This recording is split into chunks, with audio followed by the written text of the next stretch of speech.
Okay, so since you don't have evidence, don't put it out. Hey, Yehovah, my heart. And don't put it out, because I've also heard a name. Let's not put it out there as yet, because we're also doing our own checks on it.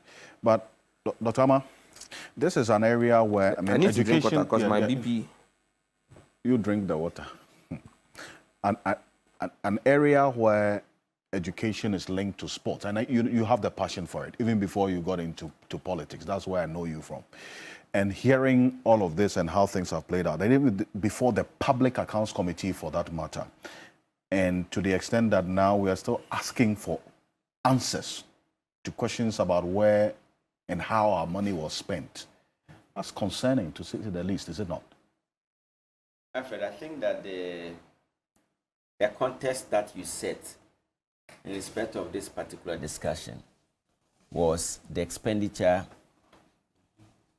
on the All-African Games. Indeed. And the testimony of the sports minister. Yes. Together with the response from the Director General. That's right. There has been so much extrapolations and huge allegations that are unsubstantiated. Can you please point out some of them? I think one of the things you need to do is that when people are not here and their names are bastardized on your platform, you afford them the opportunity to clarify matters. Respectfully, can you outline the specific allegation that was made? The Director General of the Ghana Broadcasting Corporation's name has been mentioned. Yes. And, I mean, you heard the things that my colleague here said about it. Yes. In a manner that impugn on its integrity.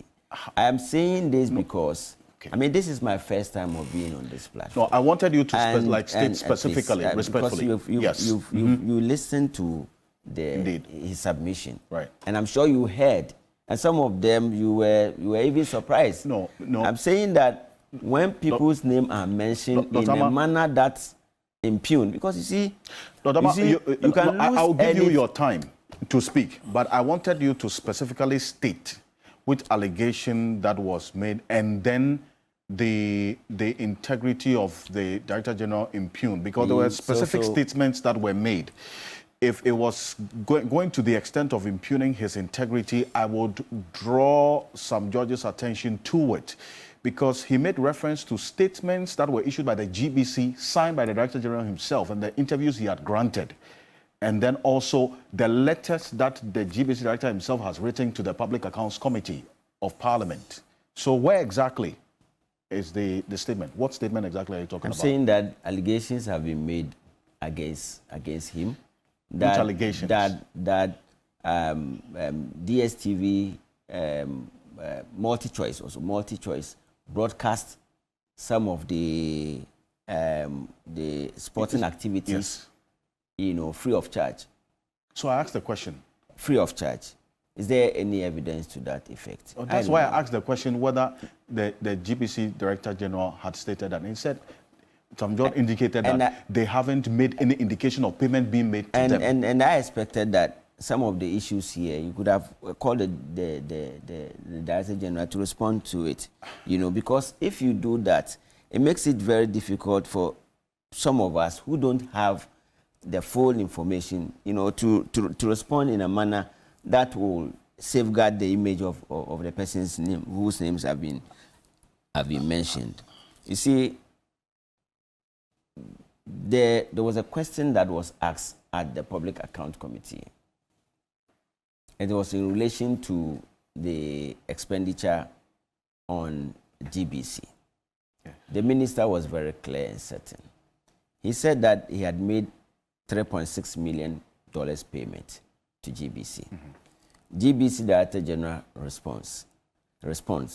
And then when he responds, he says that they received $105,000.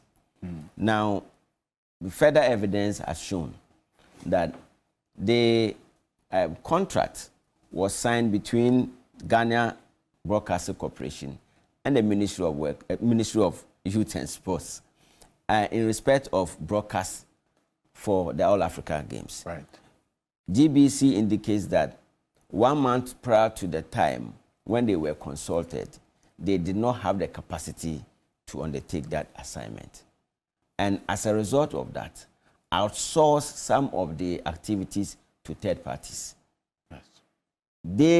Monies allocated to them was $105,000. Right. All the remaining amounts of monies were in respect of services of the other third parties.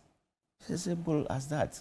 The statement from the Director General was specific to how much they received. I think that he could have gone further by explaining that indeed GBC per the contract received $105,000. However, they outsourced the other activities to third party. That would have clarified the matter. But just ending at what they received, made the context a bit difficult to appreciate, because then you begin to think that something untoward had happened. But the matter is clarified now. The matter is clarified from now. From where you sit? From where I sit.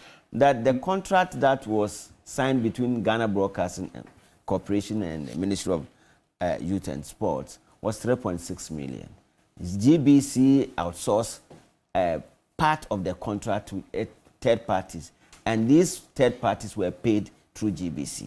And that there is no evidence that any money has been misappropriated or misallocated. So that settles the matter. Are you concerned, are you not concerned as well about, for instance, monies that were paid to some third parties, as some judge had indicated, 2.2 million euros? Have you seen details of exactly? Have you seen a copy of the contract between the third parties? Yes. Have you seen? You see, should it not be of concern to you in asking that question? If you don't have contrary evidence, you don't falsify what is existing. If you don't have it, you have not seen the contract, the nitty-gritties of that particular service. Then if you may want to conjecture and think that they sat somewhere and provided the services. But you need to understand the terms of the contract to be able to see whether or not there's value for money. Would you want that to be made available? If you don't have that, it's difficult for you to make those assertions. And that's where my problem is. If you do that, if you go along that pathway, it becomes clear that we want to politicize almost everything. Right. Parliament, by the architecture of Parliament, our responsibility is to play oversight role on the expenditure that we approve. In fact, the whole idea of Parliament or representation is taxation.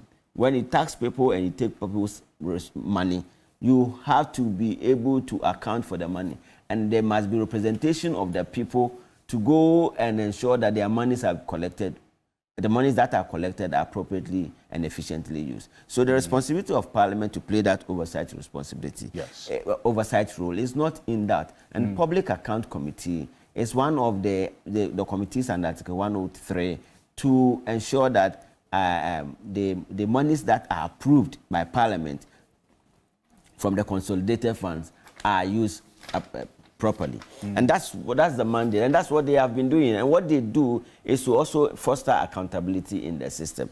But if we go beyond that and then begin to politicize almost everything, it makes it very difficult, for people to appreciate the genuineness, and truthfulness in some of the submissions that we make. And that's where I have a problem. If you put me in this situation, it's quite difficult for me to fit in. Because I would want to have opportunity to see the specific contracts with those third parties. And then if we want to further examine them and see whether there's any value for money, we'll do that. But you don't have that, and you just and in fact, that's why I was asking for specifics, because in the end, the questions are being asked on this platform, Dr. Ama, that how come such amount of money was paid to a third party who was outside of the jurisdiction? And I think that you made a point about Parliament's oversight role in ensuring and executing your role, your oversight role of our public funds and the judicious use of the meager resources that we have.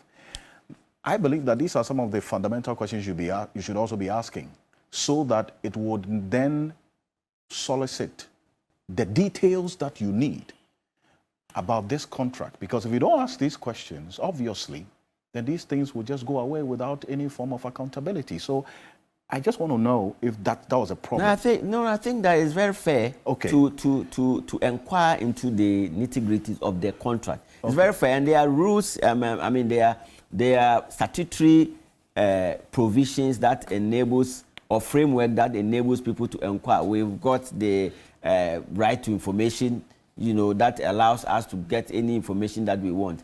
And I'm saying that if you had a copy... Not all the information we want. Well, relevant, and this is not something that is confidential. If you want to get information regarding this particular matter, it shouldn't be a problem at all. Okay. The point I'm trying to make is that unless you have evidence, documentary evidence, of the content and structure of the contract, it's quite difficult to place value judgment on the propriety of the amount expended in respect of that particular contract. That's where my issue is. And I'm saying that we have to be very cautious in matters of this nature and making assertions that suggest that somebody has done something untoward without any basis.